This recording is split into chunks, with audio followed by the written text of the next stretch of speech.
안녕하세요, 오븐 웹툰입니다. 웹툰의 단골 소재 중에 절대 빼놓을 수 없는 좀비물, 개그로 승화한 좀비딸, 학교라는 배경에서 시작했던 지금 우리 학교는 데드라이프 등 끊임없이 나오는 소재입니다. 그 중에서 제 생각에 스토리와 액션, 그리고 아포칼립스적인 상황을 가장 잘 표현했다고 생각하는 일요일에 연재 중인 네이버 웹툰 남극에서의 좀비물, 극야, 짧게 요약하고 리뷰 시작합니다.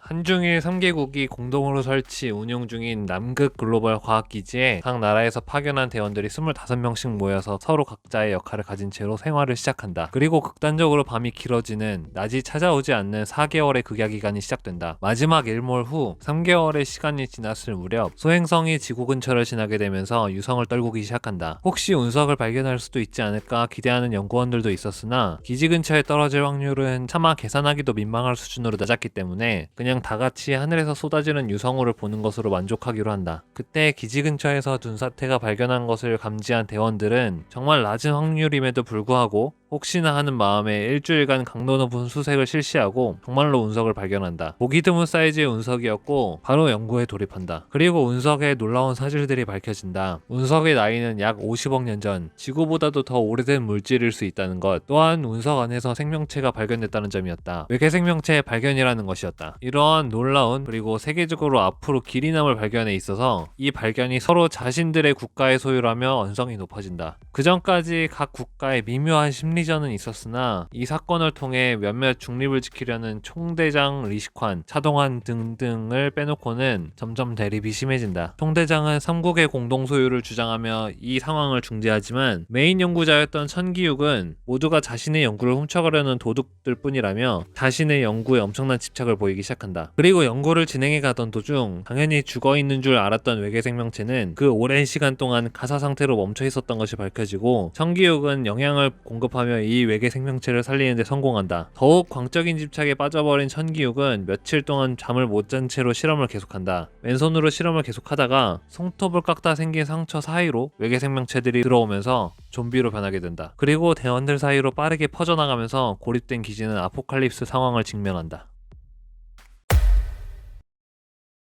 이 웹툰은 전체적으로 완성도가 굉장히 높습니다. 질질 끌지 않는 스토리부터 시작해서 일단 캐릭터들이 꽤 입체적으로 그려지고 있고 그러한 캐릭터가 이야기 적재적소에 들어가 있습니다. 그래서 전체적으로 좀비물이라는 뻔히 그 후가 예상되는 장르임에도 불구하고 지루하게 보이지 않습니다. 적당히 답답한 모습을, 그리고 독자들이 빡쳐할 만한 캐릭터들도 잘 배치되면서 진짜 주인공들이 좀비들을 후드려 팰 때 쾌감을 더 높여줍니다. 그리고 개인적으로 어떠한 한 나라에 대해서 특히 성격을 안 좋게 그린다거나 하지 않고 각 나라의 답답한 캐릭터들이 고루 배치된 것이 작품을 감상하는 데 있어서는 훨씬 도움이 됐다고 생각합니다. 좀비물이라는 것 자체가 어떻게 보면 거의 통째로 클리셰 덩어리인데 이 웹툰도 크게 다르진 않습니다. 상처를 통해 감염되고 식욕이 왕성해지면서 주변의 비감염자를 물어뜯게 되고 감염자는 감염되기 전에 비해 힘이 훨씬 강해진다는 것, 그리고 운석에서 떨어진 미지의 생명체에 의해 감염된다는 것 역시 많이 쓰이는 설정입니다. 이러한 설정이 더 위협적으로 느껴지는 것은 배경이 남극이라는 것, 그리고 75명밖에 없는 기지라는 것이 더 숨막히게 만듭니다. 한 가지 크게 다른 부분은 보통 좀비물에서는 좀비가 뭔지 모르는 경우가 굉장히 많습니다. 그래서 어버버 하다가 몰살당하는 경우가 굉장히 많은데 이 웹툰에서는 좀비라는 걸 사람들이 아는 상태라는 점이 다릅니다. 이래봤자 몰살 테크 타는 건 똑같은데 적어도 등장인물들이 이게 뭐지? 하는, 독자들이 보기엔 아우 너무 뻔해 하는 느낌은 없습니다. 이러한 사소한 차이들과 남극이라는 배경으로 인해 다른 좀비물들에 비해서 훨씬 더 긴장감이 넘치는 공포를 줍니다. 작화 역시 작품을 몰입하는 데 큰 역할을 하는데요. 좁은 공간에서의 싸움씬,